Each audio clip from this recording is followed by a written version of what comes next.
Pushkin.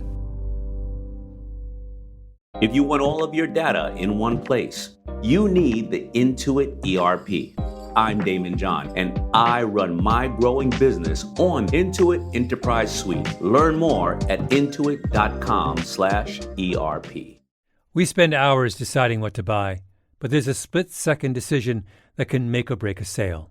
Do you have the trust to hit buy now? Agentic commerce is testing that moment more than ever. And that's where PayPal comes in. With 25 years of checkouts, 400 million consumer accounts globally, and the benefit of purchase and seller protection, all of which make sure wherever a purchase starts, it ends with trust. Built for payments, growth, and agentic. PayPal Open, built for all business. Visit paypalopen.com. Purchase and seller protections on eligible transactions only. Terms apply. See paypal.com/risk-management for details. Liberty was never just a word. It has guided every American endeavor for the past 250 years. And now it takes form in a new way. The 2026 Semi-Quincentennial Coin and Medal Program from the United States Mint celebrates the founding ideals that have long shaped our coinage. Available 1 year only, this historic collection features new coin designs, limited edition releases, and reissues. Shop new official coins at usmint.gov/semiq. That's usmint.gov/SEMIQ. Hello, Malcolm Gladwell here, and welcome to what might be the final episode in our Development Hell series of revisionist history. Today, we're talking about Elvis. Drive down any street. That person singing is not Elvis. These are the people. That's Cameron Crowe. You've seen his movies. Jerry Maguire, Almost Famous. He wrote Fast Times at Ridgemont High. So many more. In the city rain. And the guitarist on this song is Nancy Wilson from the mega 1970s band Heart, who at the time was Cameron Crowe's wife. And the story we're going to talk about today starts back in the summer of 1986 when Cameron and Nancy were on their honeymoon. They spent it in a little cabin in the Pacific Northwest, a little cabin that would become the birthplace for today's movie that never was, Blue Seattle. A loving romp about two songwriters trying to write a movie for Elvis Presley. A movie about a couple writing a movie, written by a couple writing a movie. What's not to love? A script so meta that it belonged on the big screen, only the big screen wasn't big enough to handle it. Or something like that. Because one of the things that you might conclude in listening to this interview is that for Cameron Crowe, it is so much fun talking about his lost Elvis masterpiece that I think he's afraid that if he actually makes it, he'll feel abandoned. Like a version of screenwriter empty nest syndrome. So let's tell the story of Blue Seattle. And this interview is different from all the other development hell stories we told on this series, because instead of giving us the script to his movie, Cameron Crowe gave us the songs he and Nancy wrote 40 years ago. As in every Elvis movie, the best parts are the songs. They capture a moment, that honeymoon burst of creative inspiration, and they tell a story about a young couple in love. I've been looking forward to this all week. Let's start from the beginning, because this is a story that needs, as you know, appropriate setup. Well, when we first talked, I went down a road that felt very friendly and evocative and filled with memories, because you are an Elvis guy. Your revisionist history on Elvis was seminal. And this idea of like never made projects from the heart and stuff, it combined with my love of Elvis and a particular part of Elvis to just want to like put this in your lap, Malcolm. Yeah. This was one that got away. Well, let's start with Elvis. So your first concert you ever attended as a kid, right, is an Elvis concert. That's right. I won tickets on the radio. You're 12. And, yeah, something like that. Which Elvis are you getting in that? Late period Elvis. 72 Elvis. The big high collars. Big high collars, karate kicks. He was a little obsessed with Nixon in my San Diego Sports Arena show. He did an imitation of Nixon, and at one point was on his back, kind of kicking his legs, just having fun. The king was having fun at my show. Baroque. It's Baroque. You got Baroque Elvis. I got Baroque Elvis, but Malcolm, there was one moment where it just broke through, like his genius really broke through. And it was a brief moment of sunlight through the clouds, but it was bridge over troubled water. Oh. And I felt him connect. And there was that moment where it was galvanizing. Yeah. And he was giving what he wanted to give. And the audience was like mid shriek and kind of taking it in. And that was the DNA you were meant to build up from watching the show. Like, okay, there he is. When you're weary, feeling small. It was kind of fun and games, Elvis. And so this is so much of your life's work kind of grows is growing from the tiny seed of that Elvis concert, right? I mean, almost famous. Yeah. So this concert had a huge impact on you. It did, and also Malcolm, because like I took my mom, and my mom, you know, if you've seen Almost Famous, you know my mom. Yeah. It's unfair that we can't listen to our music. It's because it is about drugs and promiscuous sex. Simon and Garfunkel is poetry. Yes, it's poetry. It is the poetry of drugs and promiscuous sex. Honey, they're on pot. So that week changes a lot. So this was the door that gets cracked open where rock and, of course, my future love and that combined with journalism, I was on my way. Yeah. But Elvis was there at the gates, you know. And I still was obsessed with Elvis, but I was obsessed with the corners of Elvis's experience. And one of those corners was his movies. And I loved those B movies. Some might even call them C and D movies. He comes out of the box hot with Lovin' You and Jailhouse Rock. But eventually he's doing genre things for the money that Colonel Parker has put him up for. And, you know, there's a set formula for the Elvis movies that happened. And I became obsessed with those movies. Yes, yes. And you became obsessed with them because, I mean, one of the things I was trying to figure out as I listened to the music of the project we're going to talk about was I was trying to understand your intentions and so are you obsessed in a kind of... That's so delicately put. I love it. Are you winking at Elvis?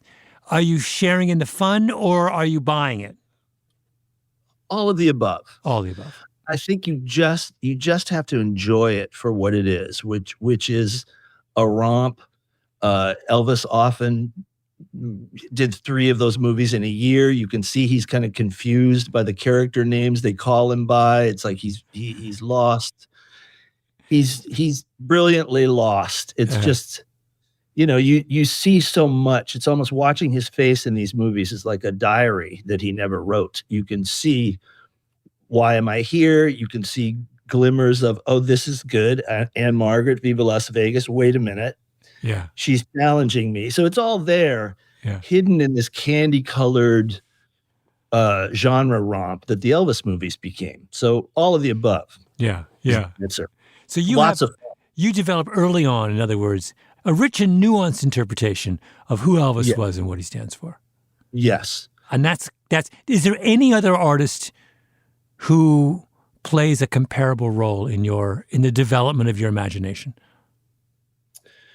No, because there's only one guy artist who was so huge that he was able to make 30 throwaway movies that did well enough so that he could keep doing it, like perhaps against his will.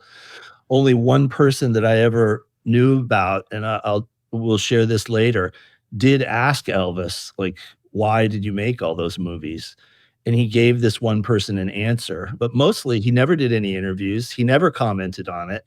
He just did all those movies for Yeah. 15 years. They squander quite a bit, as John Lennon would tell you in his interviews, like, why is the King just like, strolling around Hollywood sound stages with B-level stars singing like medium decent songs, but that's part of the mysteries of Elvis. Yeah. Yeah.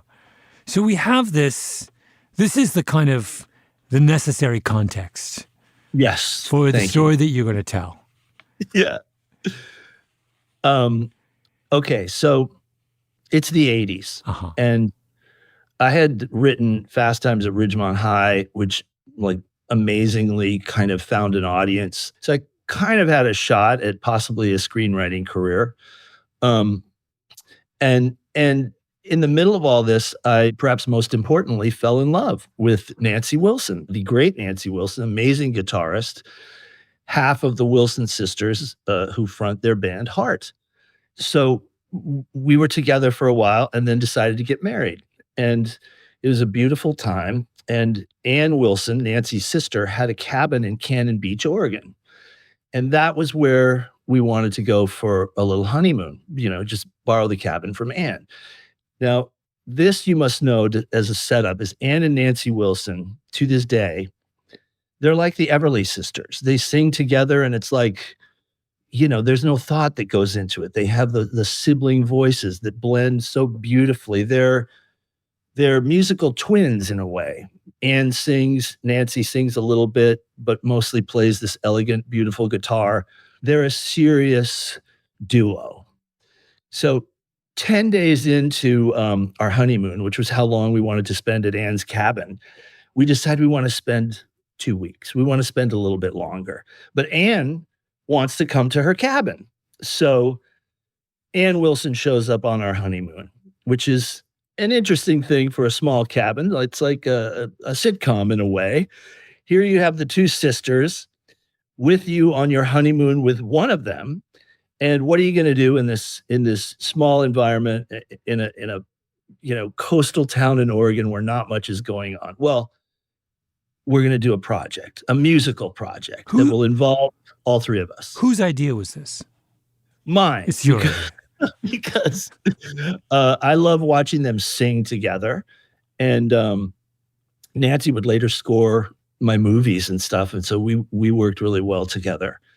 And Ann's a lot of fun. Now, all of this being said, I was working loosely on a book I wanted to do about Elvis movies.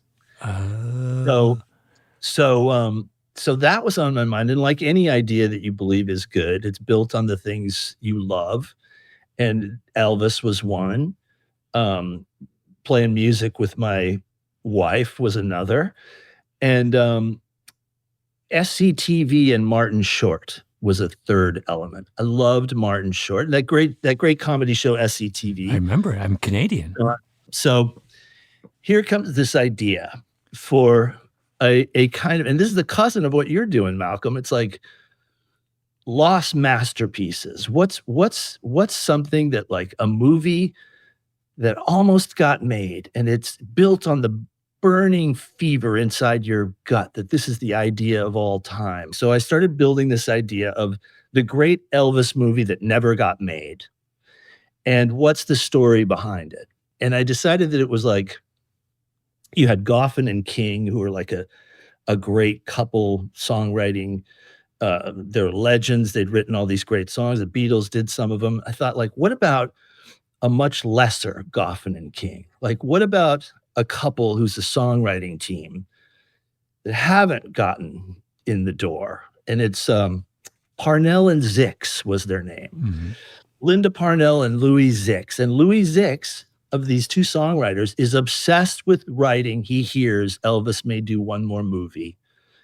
And he's going to write with his songwriting partner wife. They're going to write this song cycle for the 10 songs of an Elvis movie that they're going to pitch and make. And this is the beginning of Blue Seattle, which is their song cycle, Malcolm, that they're going to try and sell to Elvis himself. And so here on our honeymoon, I began to write these Elvis songs that were fleshed out with Ann and Nancy Wilson of Heart. And unironically, really, mostly, we were going to do these songs that captured all the elements of the Elvis movie formula. Now, before we get into the songs themselves, which I have to say are genius, I want you to define, you said, all the elements of the Elvis movie formula. Yeah. Break it down for me before we start. What are the elements, the crucial elements? Okay. The Elvis elements are this. So first of all, he has to have a name that sounds like a fist. You know, nothing too complex, just kind of like Deke Rivers was one.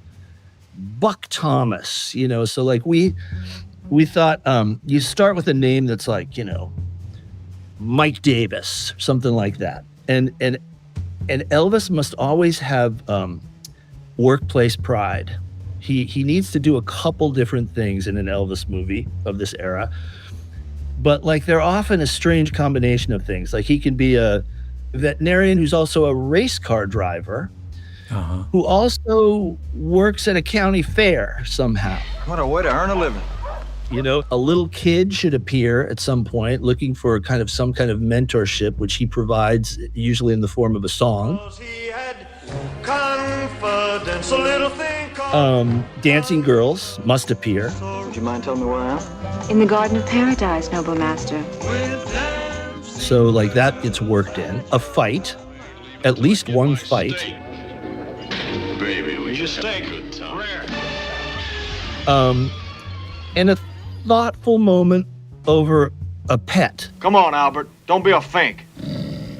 A good Elvis. Because, of course, Elvis. Yeah. I mean, a dog. His love of dog. I mean, what was the seminal dog in Elvis's life? I've now forgotten. That song he used to sing over and over and over again as a teen was a song about a dead dog. Shep. Yes. Wasn't it? I think it's Shep. Yeah. These are the kind of stations of the Elvis cross that you've... The stations of the cross. Yeah. You can't say it any better. There's a lot going on in these movies. And he lined them up, man. He lined them up and did them. But then ultimately we end up at a place where Elvis's nobility is protected. He either gets the girl or he doesn't get the girl. And there's a rave up song that sends you out feeling good. Yeah. And that's the Elvis movie. Have you watched all the Elvis movies? Yeah, definitely. And as long as you have these elements, you're in the ball game. Yeah. And of course, the songs are written outside of Elvis's experience, and usually they come to him at some point and they play him the songs. And you know, legendarily, he's like, "No, okay, and do something with that. Okay, no, okay, now I'm tired." You know, and they bring him more songs another day. And these are songs that the songwriters have like killed themselves over because they know they're going to have a session with Elvis, you know? Yeah. And this was the songwriting couple in the story, my fictional story for Blue Seattle. Like their dream is that they will one day be able to play these songs for Elvis and pitch this movie. Are we going to hear some of those songs, dear listener? Oh, yes, we are. After a quick break, Cameron Crowe is going to play us some of the music from Blue Seattle.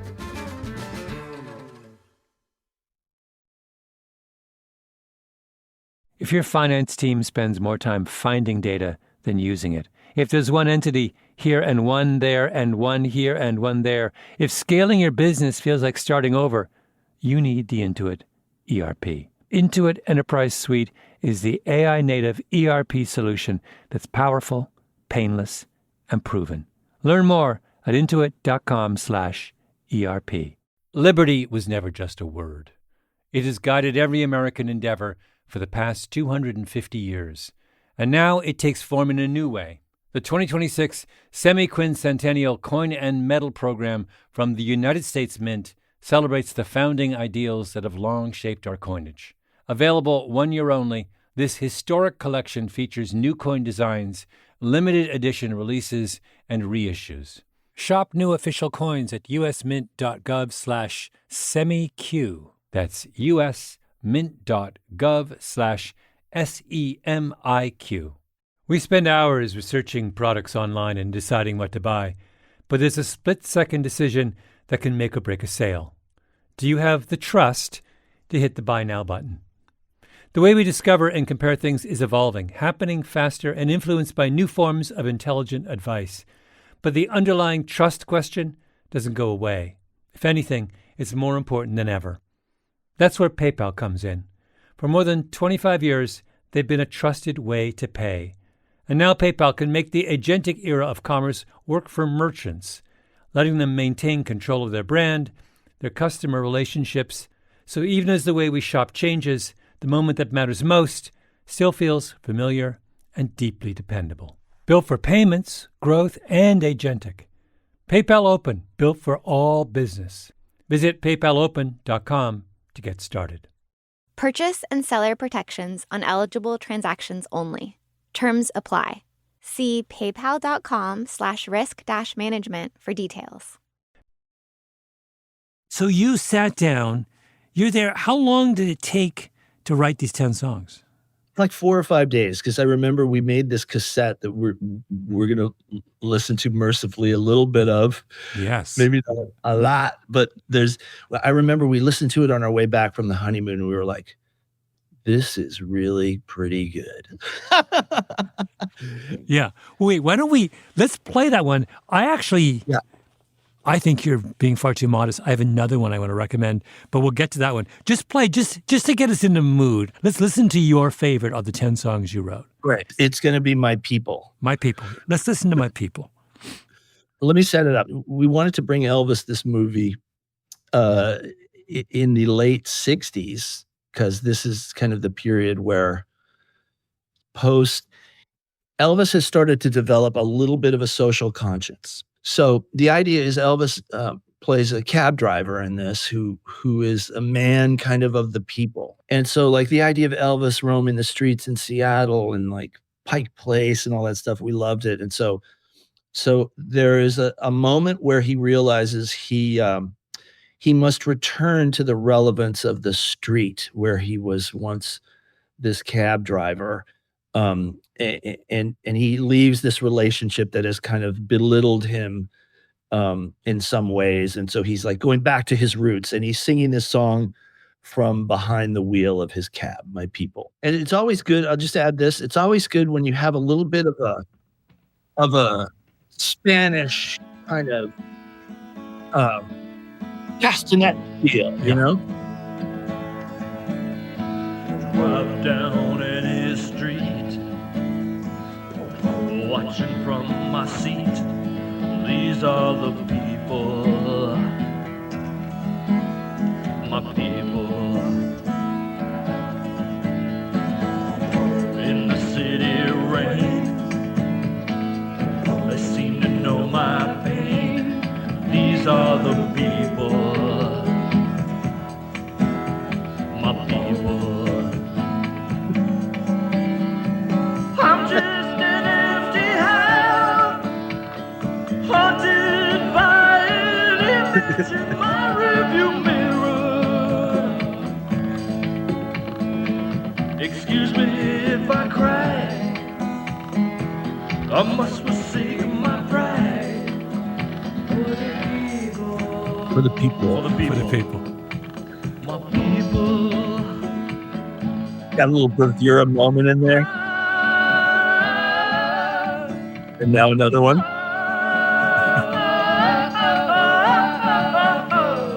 He's got to be clapping even though he has to have his hands on the wheel. Yeah. We'll still figure it out. While I cry, I must forsake my pride. For the people, my people.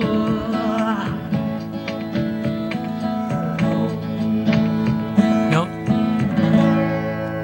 you can actually, it's funny, that's like totally believable as an Elvis song.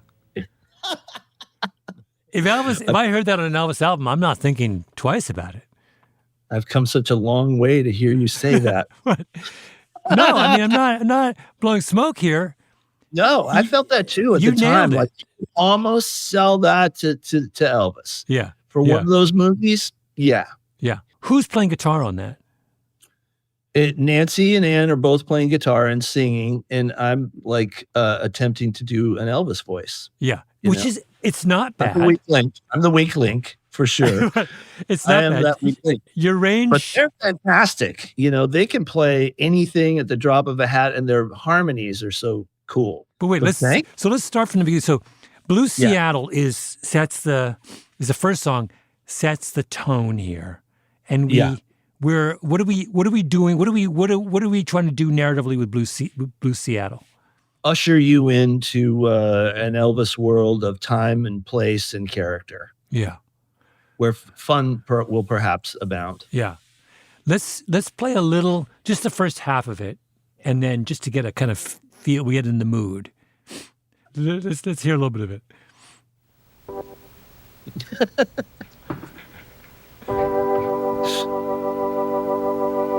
Summer winds are calling me. Weather is always important. To the place that I love. Blue skies, green mountains, a town made for love.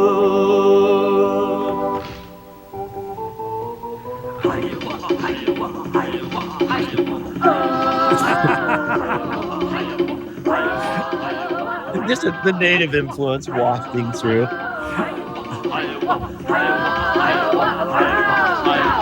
I'm going back to the place where I belong. A pretty little city where a man just can't go wrong. The seafood is fresh, the steaks are rare. Steaks are rare. Yeah. I thought the opening, this should be the theme for Seattle. First of all, Blue Seattle. Seattle needs to call itself Blue because everyone thinks they're Gray Seattle.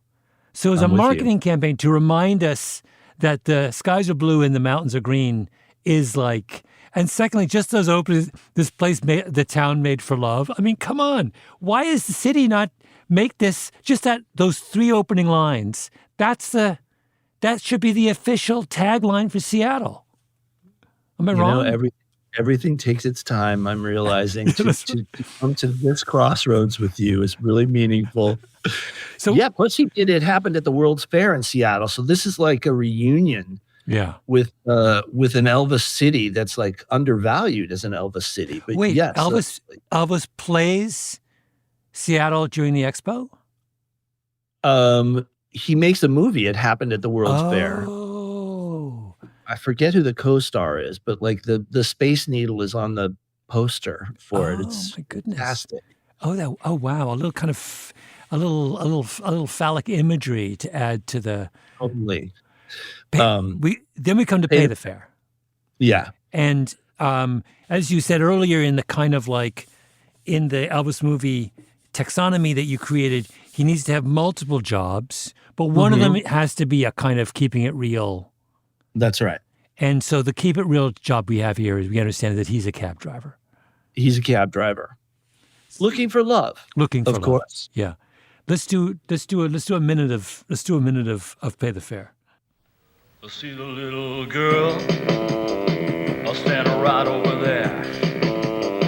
Maybe 40 seconds. 40 seconds. She's a one to stare. She's a one, she's a one, she's a one, she's the one. She's gonna pay the fare.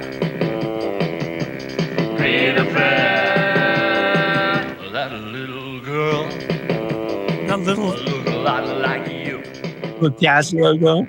I tell her. And they sound Ken and Nancy sound so good on this. They don't. I know the thing that makes this genius is this understanding that we have the Wilson sisters doing the do do do do do do do. Right. Cameron, when you're doing this project, are they are they as into it as you are? We're bored. Yeah. But B, it's a great question. There was mist. There's like waves crashing below these little cliffs where we're staying. And in the middle of this, we're just like howling through these Elvis songs. It was an amazing honeymoon. Is there Is there a lot of weed involved or not? Not really. Yeah. Not really. I think a lot of beers. I think we were just like lining up beers doing some of this stuff. Yeah. I think we would have lost our hard Elvis edge if we'd gone to the weed too much. That would be the later Elvis movie. Yes, that's right. That's right. So Hiccups is the one. It's there's usually a novelty song that's completely embarrassing. That's what Hiccup is doing. Yeah, where Elvis is asked to do something that's really kind of beneath him. And he knows it. You can always see it in the movies when he's asked to do this, to play patty cakes with a little kid or do a move like that. He usually, if you're really looking at it with a microscope, he has a little fun, and then it gets old because they're asking him to do a number of takes, you can usually tell. And so by the end of the novelty song in the movies, he's so ready to move on. But it's important that he bonds with a child and a pet. Yeah, those are crucial. This, it's just impossible not to be filled with sympathy for Elvis. I would want no part of his life. It just everything about it just sounds. He's locked up in this gilded cage, and he just sounds like he's desperately unhappy almost all the time. Yes, and the further you go into the movies, you see the anguish start to turn up. You can see the anguish build. And sometimes for whole movies, he's annoyed. Kind of just wondering why he's there while he's doing these lines. Yeah. It's sort of heartbreaking. It is. Let's do a little bit of Hiccups just so we understand the novelty. Because now that you say that, I was puzzling. I was listening. I was like, why is Hiccups here? Let's hear. It's partly laugh, it's partly rhyme.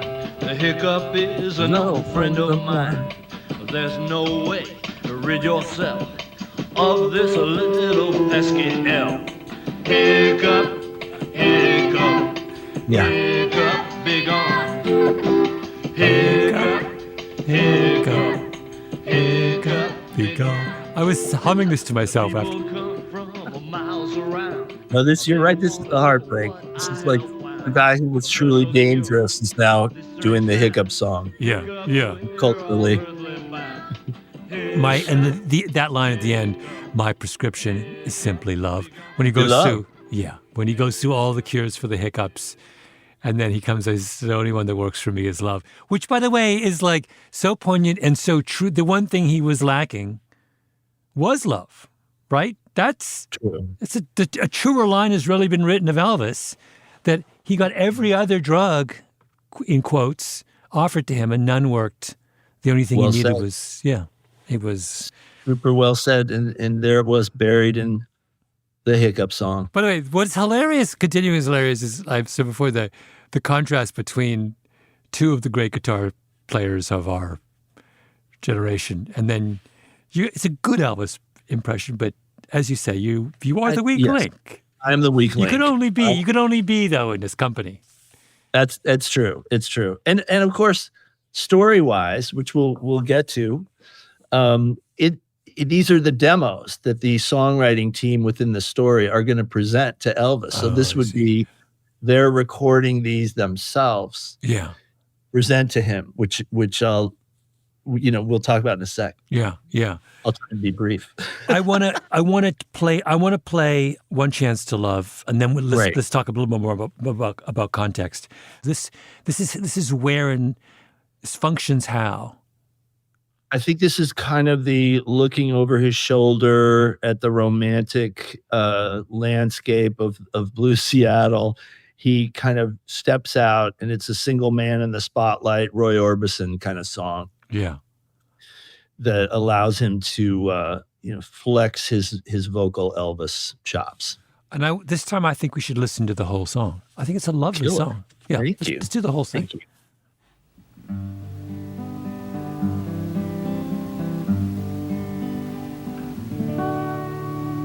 Darling, I've known you forever, and yet I've loved you never. Oh, there's many greedy men with hands in gloves, but I just want one chance to love, one glimpse inside. I want you to know I am giving it everything. Your precious love. I don't have a lot to give, but I'm giving it all here. I call it mine.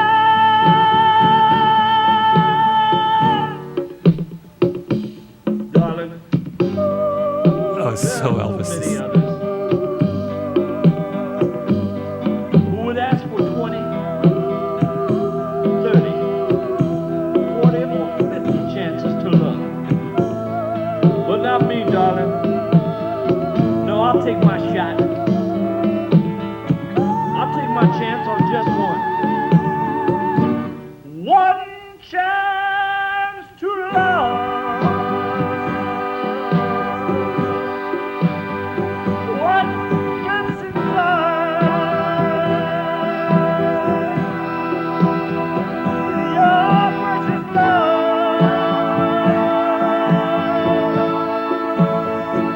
I call it mine.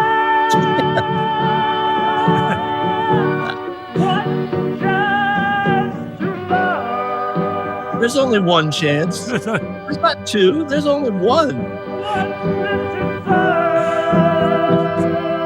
I just think it's great. I just love this one. We're building to something. Yep. I call it mine. One chance to.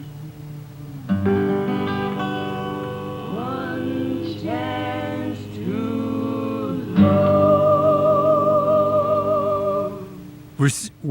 We get the Wilson sisters at the end. You can't beat it. We get we have real singers at the end. But Just in case you forgot what real singing is like. it's the least demo-ish. Mm-hmm. Mm-hmm. It feels like by the end of this, your enthusiasm for the project is increasing. You're exactly right. That is the most Elvis. That's the most pure. If you played that for anyone and said, who would be the ideal singer for that? Everyone would say Elvis. That's an Elvis song. I'm so close to it, when you're the artist, Malcolm, it's hard to look outside the character you're playing sometimes. No, that's amazing. Thank you. I always dug One Chance to Love. Yeah. Okay, now that you've heard the songs, I think you understand why I needed to see this movie. We're going to take a short break, and when we come back, we talk about how the story of the film turns out and what it all means.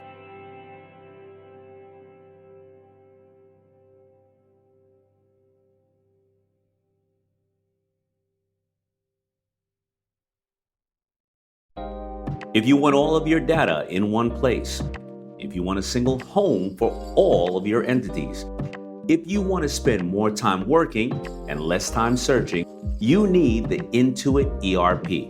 I know because I'm Damon John, and I run my growing business on Intuit Enterprise Suite, the AI native ERP that's powerful, painless, and proven.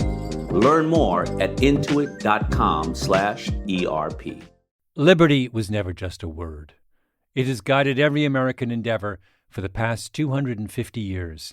And now it takes form in a new way. The 2026 Semi-Quincentennial Coin and Medal Program from the United States Mint celebrates the founding ideals that have long shaped our coinage. Available 1 year only, this historic collection features new coin designs, limited edition releases, and reissues.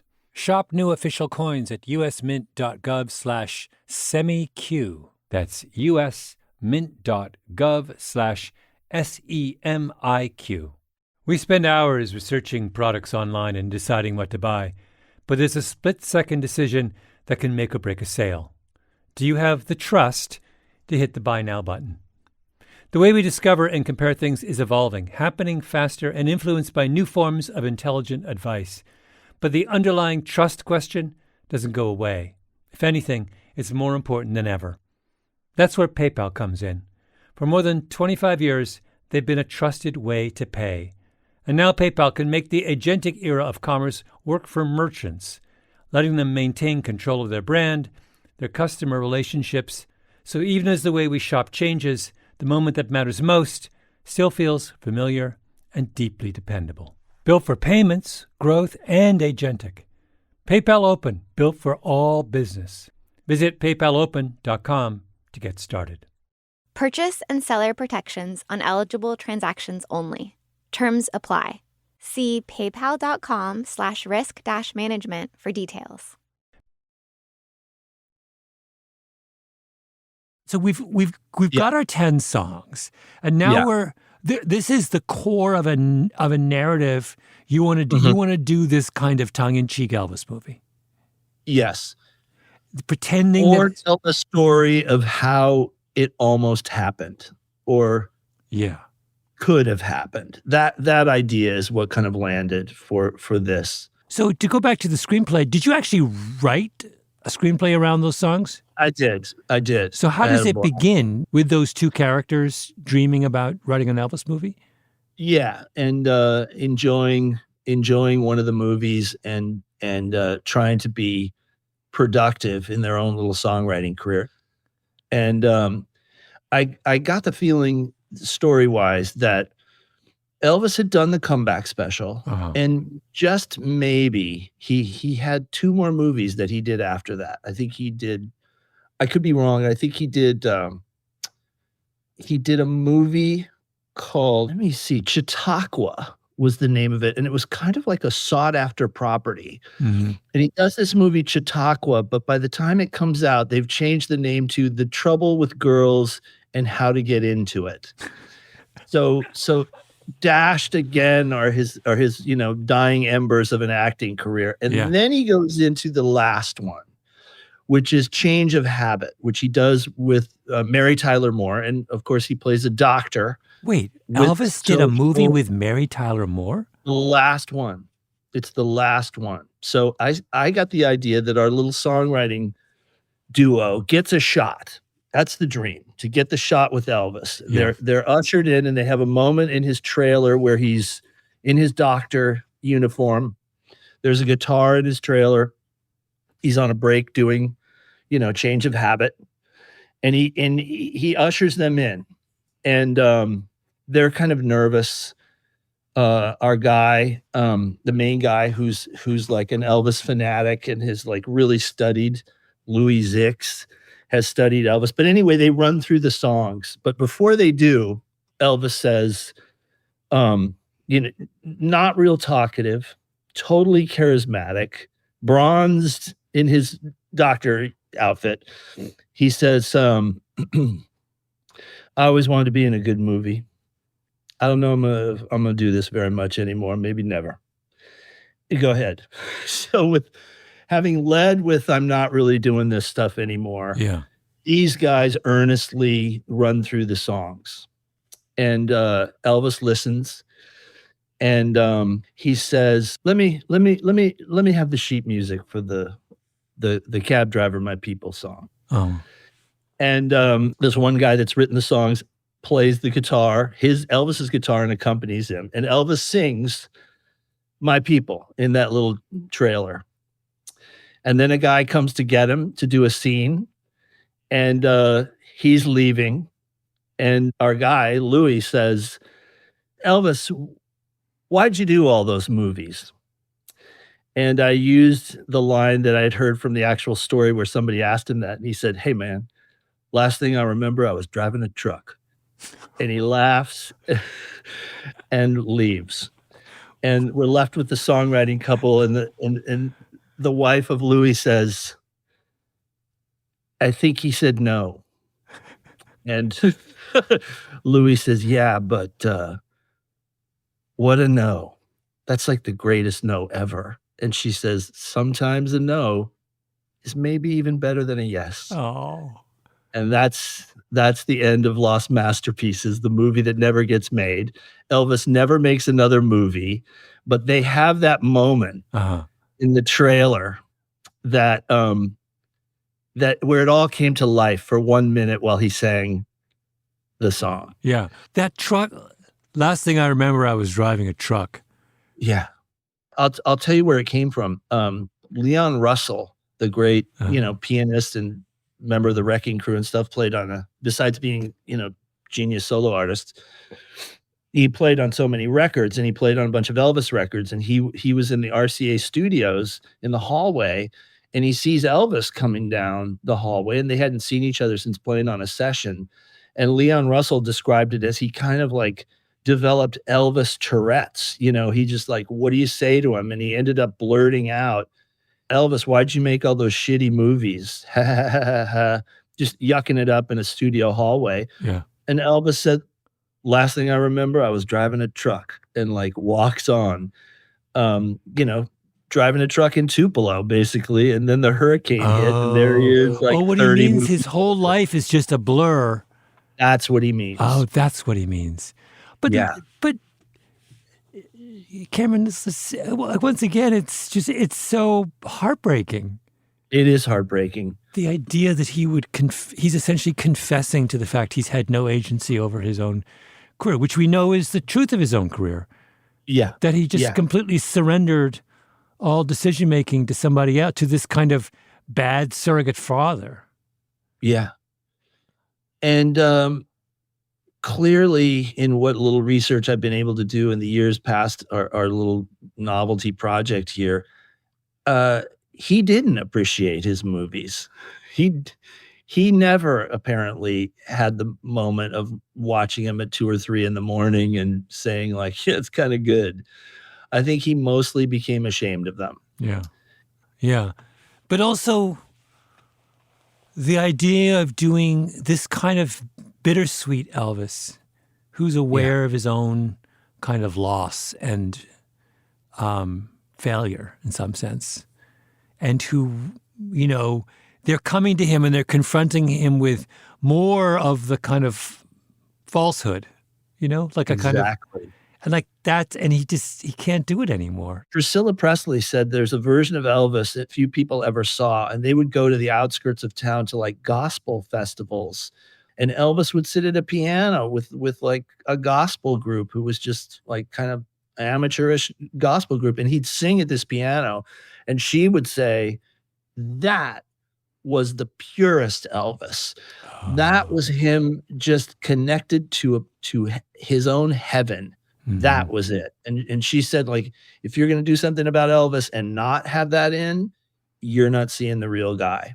So I felt like that moment in the trailer, he actually, there was just a love of music, and there was something in that song that like touched him enough to want to sing it. And who is he if not a singer?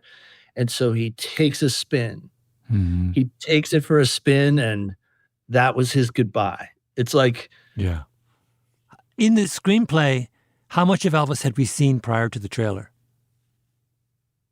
Oh, nothing. He's like Wolfman Jack in American Graffiti or something. It's like, so it's a brief. Oh, he just has that he has that cameo right at the very end. Yeah, they're just jamming like we're on the honeymoon. They're trying to like, it's the joy of their creation. The songwriters, the whole story really is they're living in it and experiencing it like we did on our honeymoon.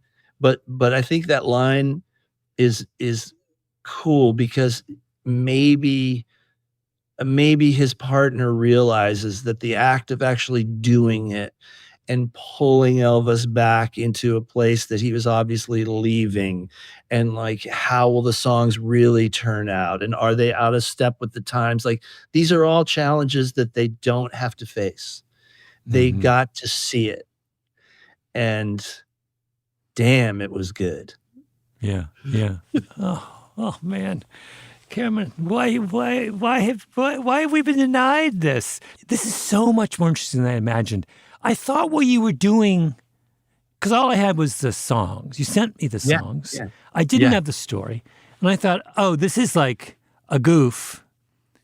I just thought, oh, you're just like, someone who loves Elvis is doing a little goofy Elvis thing. A kitschy thing, yeah. But now I understand, as is the case with so many of your movies, when we get to the core of it, there's something really emotionally resonant there. like painfully emotionally resonant there. Hope Right? so. It's that happy, sad feeling that, like the songs we love so often tap into that happy, sad feeling of, the yin and yang, and you get to feel it all. So wait, did you pitch this script anywhere? No, I kind of wrote it and enjoyed it and moved on to something else. Why didn't you pitch it? I hadn't started directing yet, really, and by the time that I did, I was already off on another journey. But I always loved the idea of the dream that almost happened, and this is what you're digging into right now. Mm-hmm. There's an incredible kind of like happy, sad melancholy about some of the Christopher Guest stuff in the way that it was influencing me around this time and later too. Like I just love the humanity and the humor and the mix of that. Mm-hmm. I don't know. It just maybe someday I'll circle back to some version of this, but I did love the idea of a portrait of these artists just like scraping for something true. Mm-hmm. And a different truth comes out of it. On this season's Development Hell series, we've heard stories about my brush with Hollywood glory, science fiction tales that never were, chimp-forward Michael Jackson biopics. But I wanted to tell you about Blue Seattle at the end of it all, because this conversation was my ticket out of Development Hell. Crowe and Nancy Wilson got divorced some time ago. We didn't talk about that, but I think it was part of the happy, sad feeling I got listening to these songs they made together right when they got married. Crowe is the king of happy sad on film, the kind of instant nostalgia that's all about feeling joy while knowing it will pass, that all things fade, but not if they never exist in the first place. That's the beauty of Development Hell. I thought it was all about missing out on projects the world deserves to see, and for some films, like, say, Bubbles, it really is. But it's also about ideas so perfect that realizing them on screen might do them a disservice. Will anyone's Elvis be better than Cameron Crowe singing with Nancy Wilson 10 days after they got married? How could you even shoot the scene where the songwriters run through all the songs they've written in a trailer? How's Elvis gonna clap his hands while driving his cab? Would it look ridiculous? Maybe. That's not the point. Does it sound amazing? Absolutely. And does it come to life in our imagination? Yes, it does. It's like Louis' wife says, sometimes a no is better than a yes.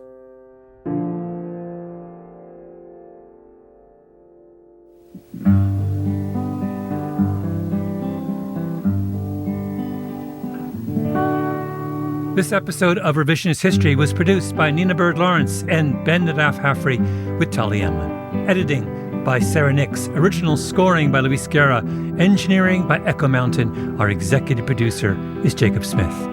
Thanks to the Pushkin crew, Greta Cohn, Christina Sullivan, Sarah Nix, Nicole Upton-Bosch, Eric Sandler, Sarah Bruguer, and Carrie Brody. An extra special thanks, of course, to Cameron Crowe.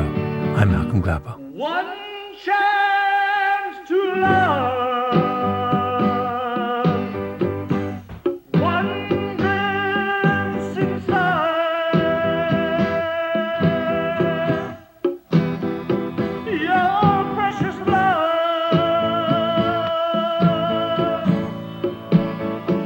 I call it mine.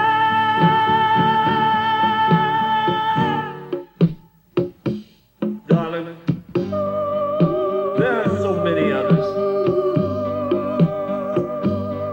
who would ask for 20, 30, 40, or 50 chances to love.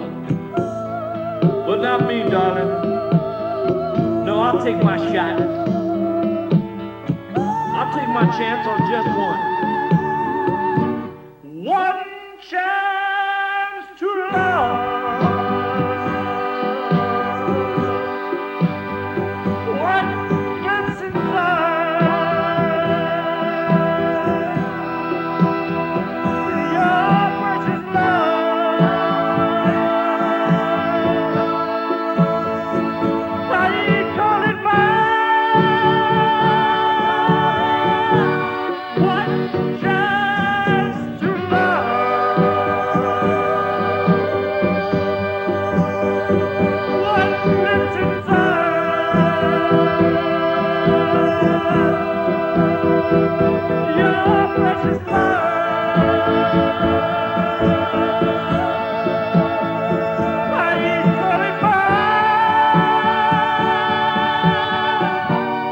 One chance to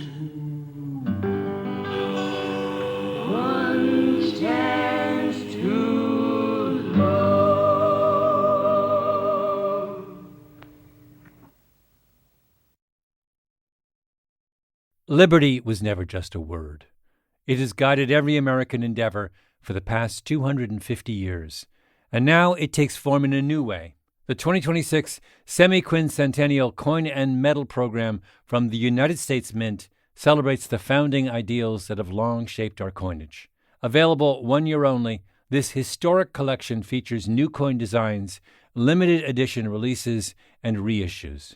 Shop new official coins at usmint.gov/semiq. That's usmint.gov/SEMIQ. If you want all of your data in one place, if you want a single home for all of your entities, if you want to spend more time working and less time searching, you need the Intuit ERP.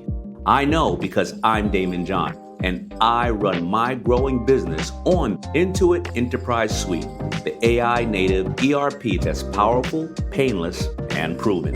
Learn more at intuit.com/ERP. We spend hours deciding what to buy, but there's a split-second decision that can make or break a sale. Do you have the trust to hit buy now? Agentic commerce is testing that moment more than ever. And that's where PayPal comes in. With 25 years of checkouts, 400 million consumer accounts globally, and the benefit of purchase and seller protection, all of which make sure wherever a purchase starts, it ends with trust. Built for payments, growth, and agentic. PayPal Open, built for all business. Visit paypalopen.com. Purchase and seller protections on eligible transactions only. Terms apply. See paypal.com/risk-management for details.